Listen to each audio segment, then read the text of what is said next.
Good morning, everybody, and a happy Labor Day. So you guys didn't go camping this weekend. I know some people who ain't camping this weekend. No thanks.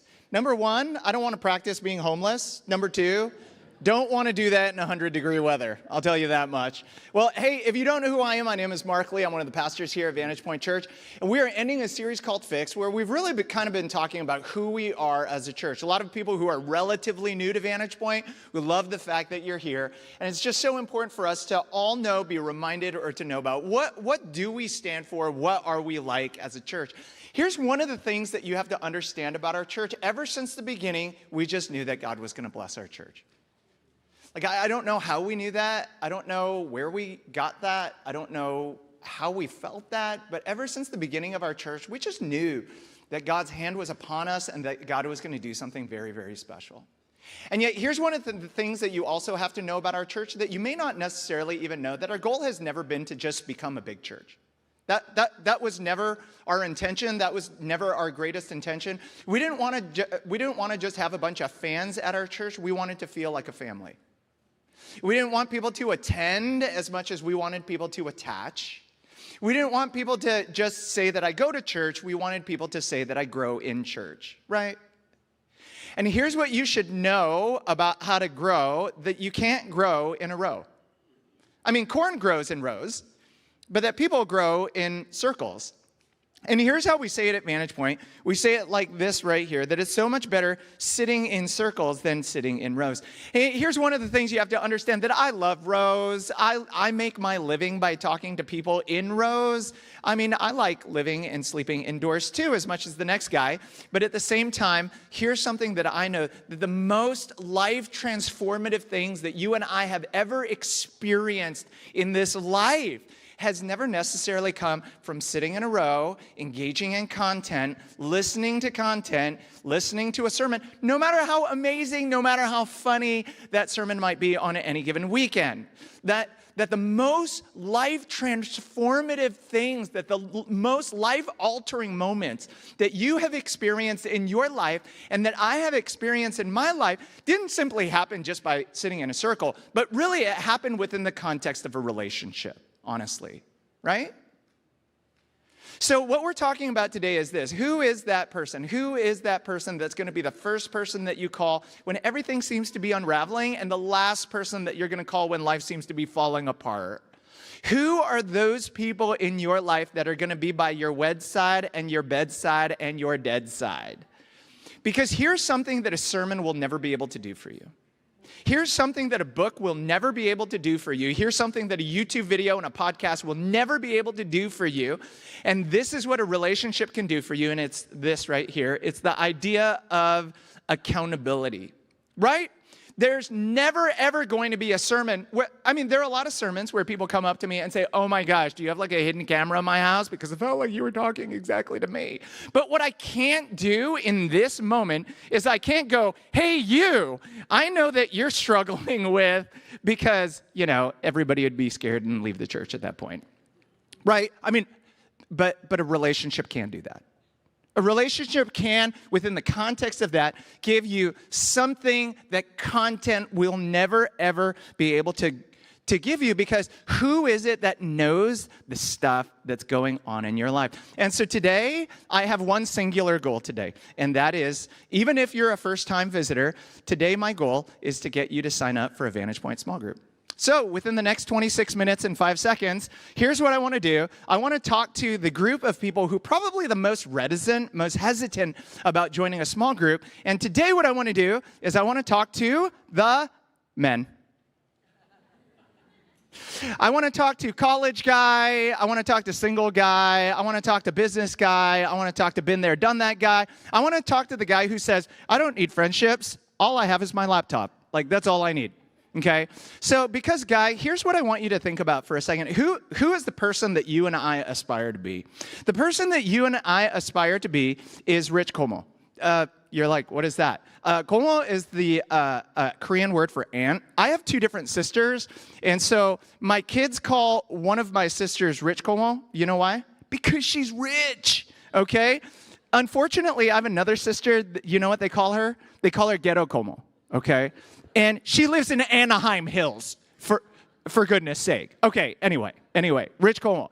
She lived in Silicon Valley. She built a business. She sold her business like 10 years ago. I don't know how much for like tens of millions of dollars, perhaps. Okay, and she has a beach house in Santa Cruz. She has a vacation home in Salt Lake City. She's got like heating coils underneath her driveway in order to melt all the ice and stuff like that. If you follow her at richcomo.com, no, I'm just kidding. But if you follow her on Insta, like, oh my gosh, like almost all of her life, what she's doing is she's like wine tasting in France, taking cooking classes in Italy, not working a day in my life. And you and I are looking at that going, I wish I was Rich Como, right? Because do you want that? Like, I wouldn't turn it away. I'll tell you that much. I wouldn't mind it.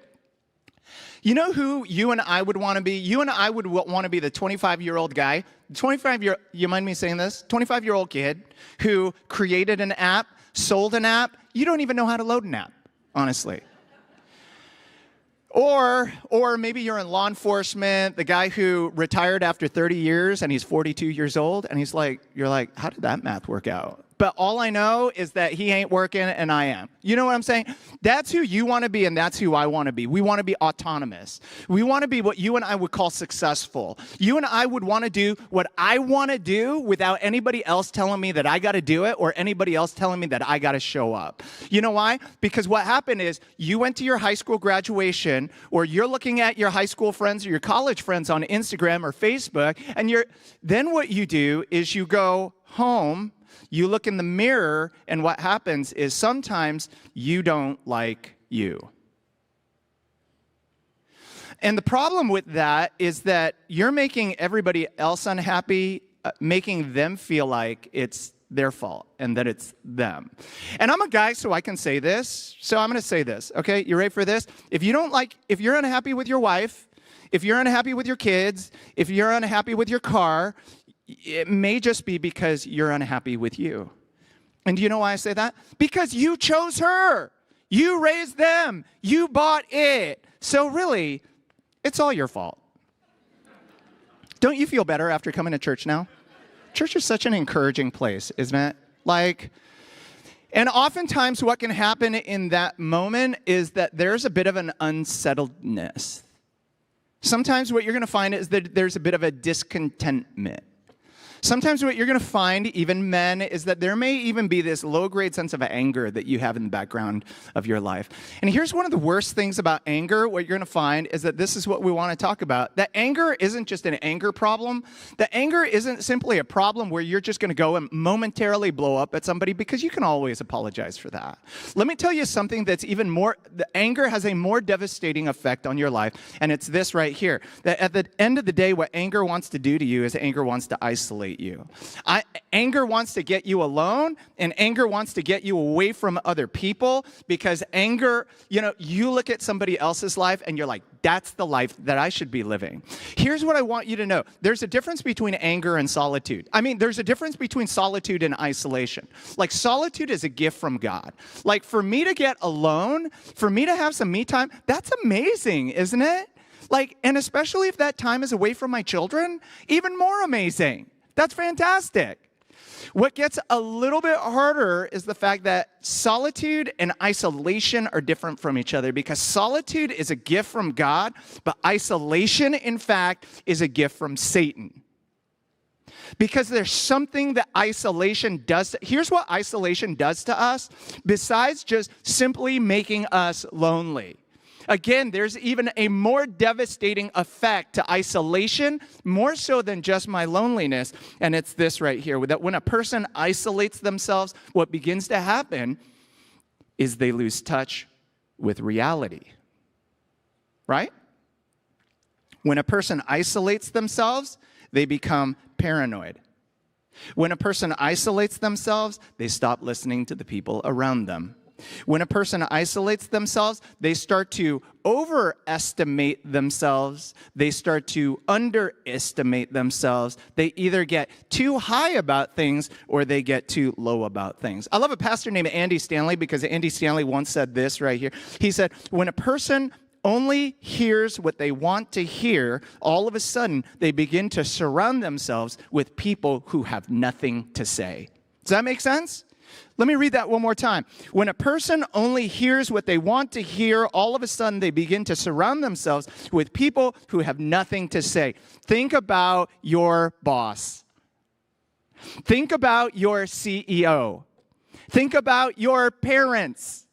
Think about that person in authority. Let me ask you this. Could they handle the truth? No. They didn't want the truth.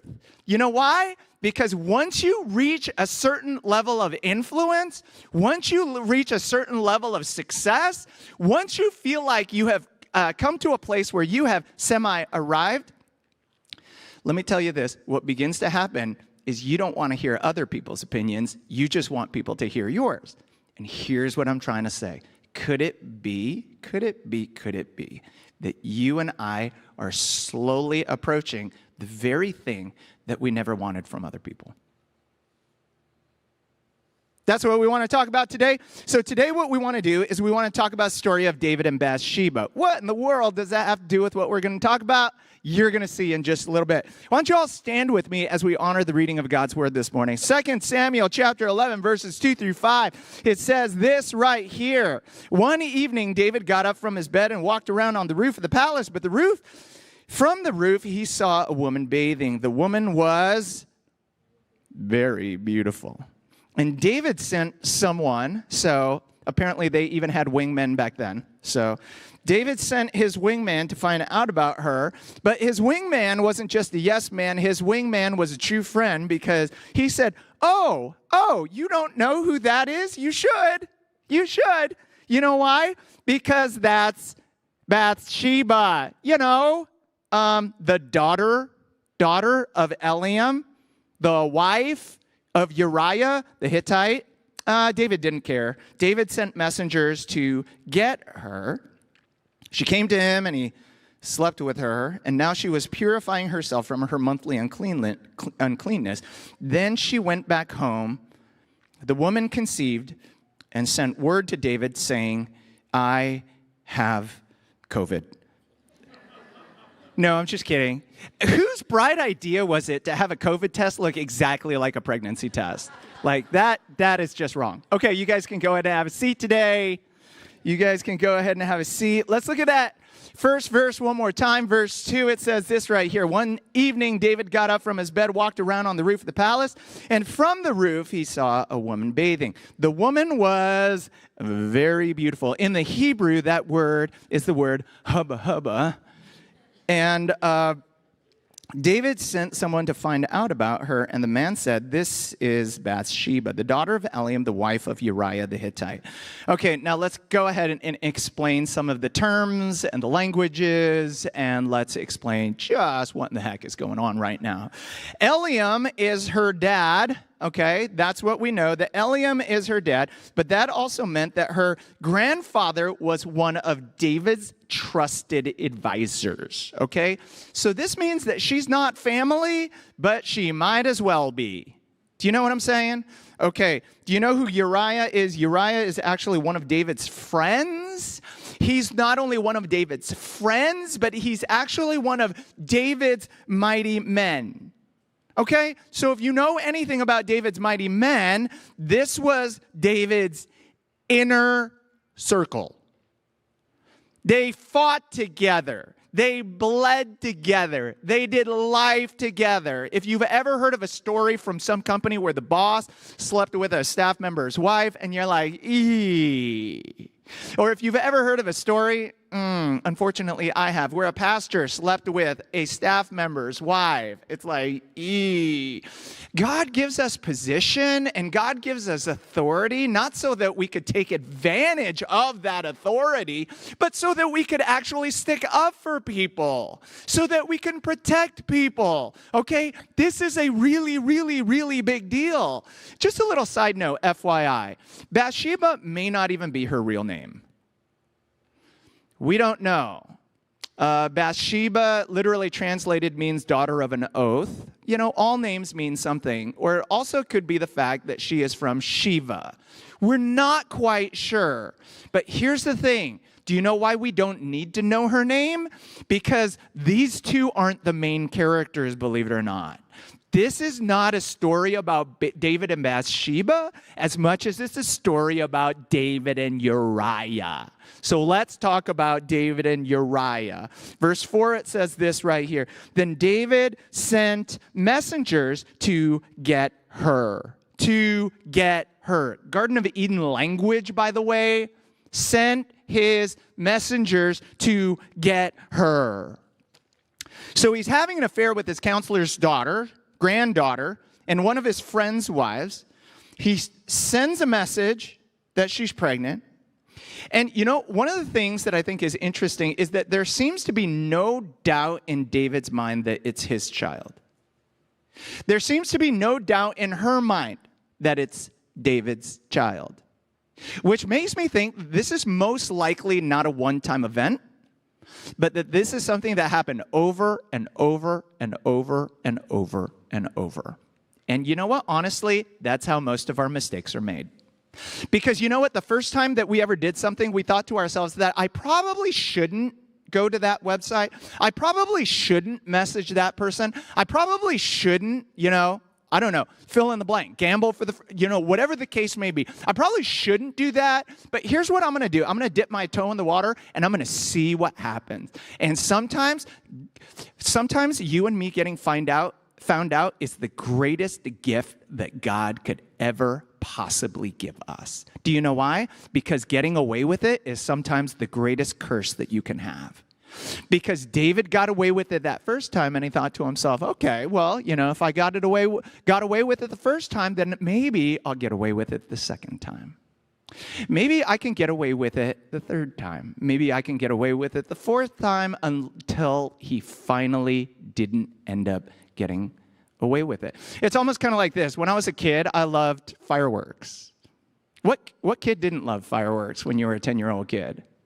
So one day, my mom came home with a bag of firecrackers from the grocery store, and I decided that I was going to go ahead and steal the firecrackers, and my mom probably wouldn't notice. So on the morning of the 4th of July, 10 years old, in my closet, with a lighter in one hand and a firecracker in the other hand. Yeah, you know where this is going. Hey, praise the Lord, right? So I have a lighter in one hand, I have a firecracker in the other hand, and you know what? We're going to light off firecrackers later, but I can just play. I can just pretend. It's not going to be any big deal. So I don't know if you've ever done this, but I lit the lighter and I was like, hey, look at all the fun that I'm having. But here's the thing. We have a phrase in America called, when you play with fire, you gonna get burned, okay? So all of a sudden, psst, the firecracker goes off. I watched a show at the time called Dukes of Hazzard, okay? Don't know if you've ever seen it, but I have these visions of my entire house exploding because of one little firecracker.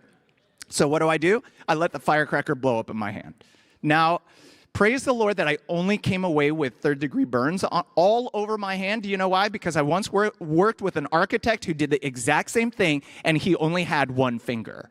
Now, I don't know why this is, but he only had his middle finger.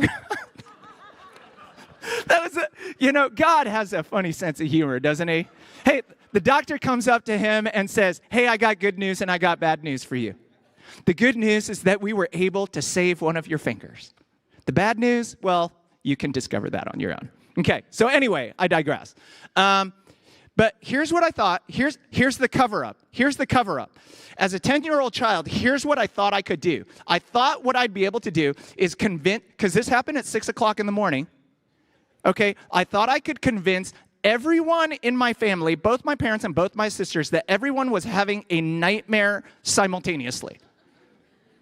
So I run to my parents' room. I open the door, and they're like, Mark, what just happened? And I was like, nothing. And then I start crying. Isn't that stupid? Isn't that lame? You and I do that all the time, okay? Where you and I think to ourselves, I'm not going to get burned. All those other idiots who got caught, I'm so much smarter than them. You know why? Because I watch CSI. So I know how to, we covered our tracks a little bit. We gave our heart, we gave our time away to something, maybe a little bit more than we should have. And we thought to ourselves, I'm smart enough. I'm smart enough to beat it. I'm smart enough to cover my tracks. I'm smart enough to erase my texts. I'm smart enough to erase my history. I'm smart enough to get away from that gambling debt. I'm smart enough to run away from that night or that spring break or whatever it is that's chasing me. And here's the thing. David thought he could do the exact same thing. I'm the king. What can't I get away with? You know, I'm the boss. I get to do whatever I want to do because I've worked for it, and now here I is, right? So he brings Uriah from the front lines, who's Bathsheba's husband, brings Uriah from the front lines and says, hey, you know, why don't you spend the night? Why don't you just kind of hang out? He goes, wait, why am I here again? You know? David's like, well, it's because I want to hear how things are going on the front line. Uriah's like, hey, we're killing him. Like, isn't that what we're supposed to do? Why am I here again? He's like, just hang out for a little bit. David's like, ha, I got him. I'm smarter than him. You know, mission accomplished. Cover up complete. And then he goes ahead and stays the night at the palace gate with the palace guards. And he doesn't go home and sleep with his wife because he thinks, you know. And so David goes, okay, well, here's what I'm going to do. You know, I need everybody to think that it's Uriah's baby. So here's what I'm going to do. I'm going to make him stay one more night. And if he stays one more night, here's what I'm going to do. I'm going to go ahead and get him drunk. You know, he's going to get hammered. You should read your Bibles. Like, it's amazing. I can't believe this stuff is in the Bible. Like, gets him drunk, gets him stone cold drunk, and then wants him to sleep with his wife again that night. And guess what? He doesn't do that. He stays again at the palace gate, and he stays there with the palace guard. And here's what I think. You ready for it? I think Uriah ain't stupid. I think Uriah, listen to me, knows exactly what's going on. Do you know why I think that? It's because, number one, this wasn't something that David kept secret. There were servants involved. Servants talk to servants. You know, communities. This was a community. Kings don't just pull random soldiers off the front line in order to just hang out and ask them how things are going. Uriah knows exactly what's going on, and for him to deny David's request twice meant this: I'm not playing your game. And so David, he's going to check and mate at this point. He's going to do the unthinkable, and he's going to do something that he never thought he would ever do, which is the fact that he writes a note to Joab, who is his commander. He seals it. He gives it to Uriah and says, give it to your commander when you get on the front lines. And here's what the note said, 2 Samuel chapter 11, verse 5. It says this right here. In it, he wrote, put Uriah out in front where the fighting is the fiercest, and then withdraw from him so he will be struck down and die. He did it. He did it. Mission accomplished, right? He did what it is that he wanted to do. But the reason why you and I are shaking our heads at this point is because we're thinking to ourselves, well, he accomplished it, but at what cost? At what cost did the cover up, what was that going to cost him? Because you and I oftentimes forget that there's a difference between forgiveness and between consequences, right? Did God forgive David? Absolutely. Will he ever not be a man after God's own heart? Absolutely not. The Lord is my shepherd. I shall not be in want. He makes me lie down in green pastures. He leads me beside quiet waters. And the last line of Psalm 23 is that surely goodness and mercy will follow me all the days of my life, without realizing that there's something else that's also going to follow him all the days of his life. And you know what that is? That is the consequences of his own decision. This one thing will forever change David's life. Because if you know the story at all, Bathsheba's baby ends up dying. His kids end up going to war with each other. He ends up going to war with his own children. One of his sons is actually going to chase him out of the palace. And ironically, here's what's going to happen. He's going to sleep with his father's concubines on the roof of the palace, which is the very place where David said, I can do whatever I want with whomever I want to do it with, because do you know who I am? And at this moment, what's going to happen is that David is going to permanently lose something with his own family, with the people that he loves the most. Something that he will never, ever be able to get back. And so why are we talking about this? Do you know why we're talking about this? Because all of this started with a sign. All of this started with a scene in this story where, you and I are sitting there going, no, don't do that. Because if you do that, if you make that choice, and if you do that fairly innocuous thing, what's going to end up happening is that it's going to end up having a domino effect that is going to wreck and ruin the rest of your life. And there's a part of this story that I've purposefully left out. And that's this right here. 2 Samuel chapter 11, verse 1, it says this right here. In the spring, at the time when kings go off to war, David sent Joab. He didn't go out. David sent Joab out with the king's men and the whole Israelite army. They go in the spring because the crops have been taken in. They go in the spring because the mud has dried from the winter rains. They go in the spring because it's easier to travel. They go in the spring because there's enough food to feed the army. And the Bible says this, at the proper time when all kings go off to war. Who is David? David is a king right now. What's his job? His job is to go to war. When all the kings go off to war, here's what David did. Not only did he not do what he was supposed to be doing, but what I'm trying to get at is that he isolated himself from the very community of men that could have stopped all of this from happening.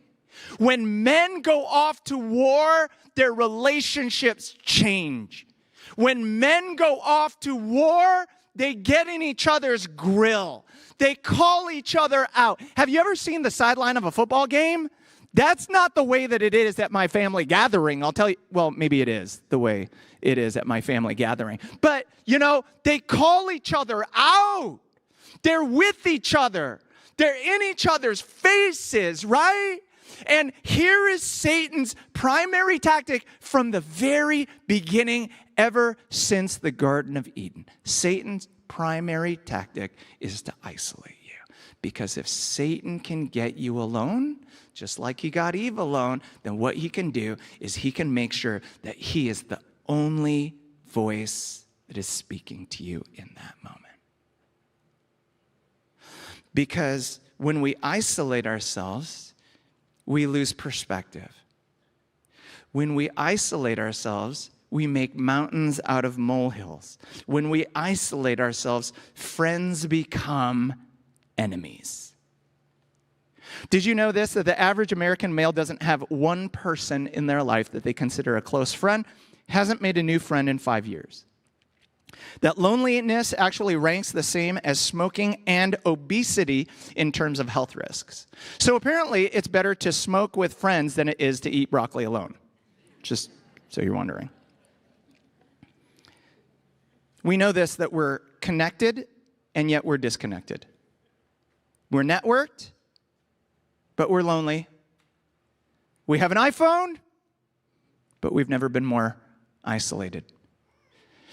Can I tell you this? I used to ski as a kid, And one of the things that I used to do when I skied as a kid is at the end of the day, I would always go up to my parents and I go, I didn't wreck at all. I didn't fall at all. I didn't wreck once today, Mom. And you know what my mom would always tell me? She would say this, well, I guess you didn't learn anything today. Here's a question I have for you. When was the last time that you were wrecked by somebody? I'm not just talking about somebody on the internet, some troll who just commented on your Facebook. I'm talking about when was the last time that you were wrecked by a true friend? You know, you're writing something crazy on Facebook and you're like, oh, this is good. Everybody's going to love this. All you get are fire emojis and people are like, oh, that's so good. You tell them off. When was the last time that you had a true friend come up to you and say, hey, just want to talk about that. Is everything okay? When was the last time that you had a true friend come up to you and say, really? Do you really want to eat 5 Big Macs? Don't know if that's a great idea. You know who I have as a true friend in this church? It's Tom.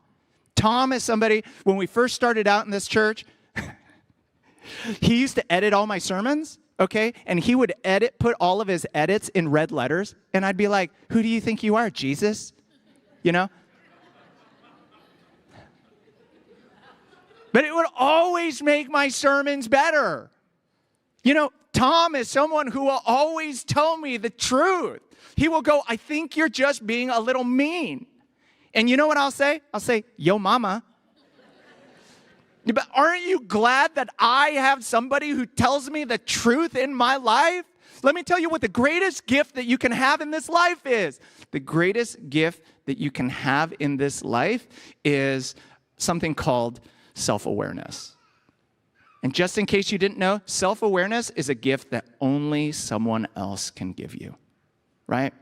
It's the reason why you have to have someone else go, right there, you got something, right there.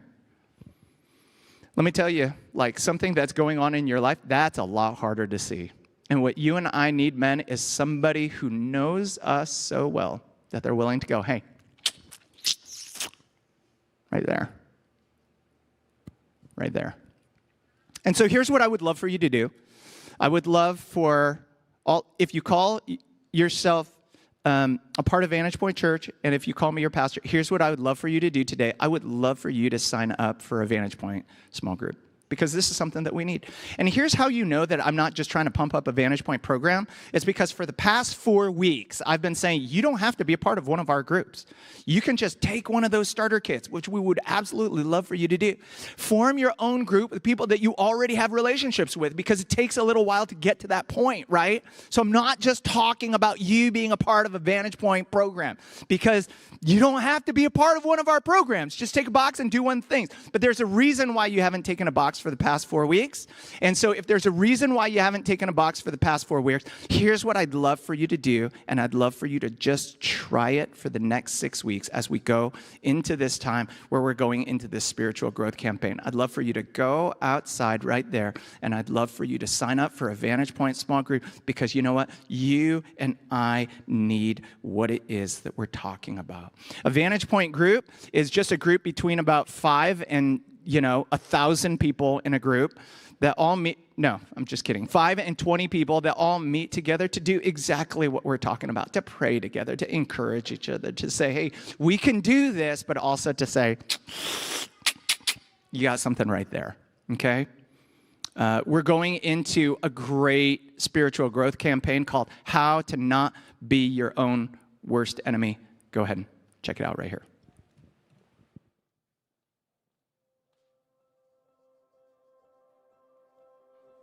Let me just start. My name's Tom Carr.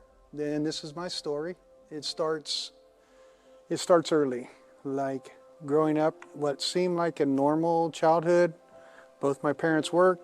My mom would come home. She'd drink a tall can of beer every night. There's 2. That was her way of coping. And my dad was an Air Force pilot colonel, so he was a pretty tough act to follow. At age 13, he told me that he had got cancer and that he probably had about 2 years to live. And during that time, I started using drugs with my friends, smoking pot, stealing my mom's beers and go have a beer. By the age 16, I was shooting cocaine and we got heavy really fast. But I found that I could sell drugs and make money faster and easier than out there laboring in the hot sun. At the end of the day, that all caught up with me to a point where I ended up incarcerated. One of the officers there got a hold of me and goes, "Hey, I need you to come down here and meet with the chaplain." And I'm like, what could that be about? So I go down there and meet with the chaplain, and he hands me a piece of paper with my sister's phone number on it. And he goes, "Your sister's worried about you. She wants you to call her." And he said, "Well, the church where she lives, she was worried about you, and they called out here to an affiliate church, and we started searching for you, and we found you, and just give her a call." And so that really struck me as pretty phenomenal. There's got to be something to this Christianity thing. And that's all I thought at the time. So when I called my sister, she's all, "I spoke to you with our pastor, and you know what he told me?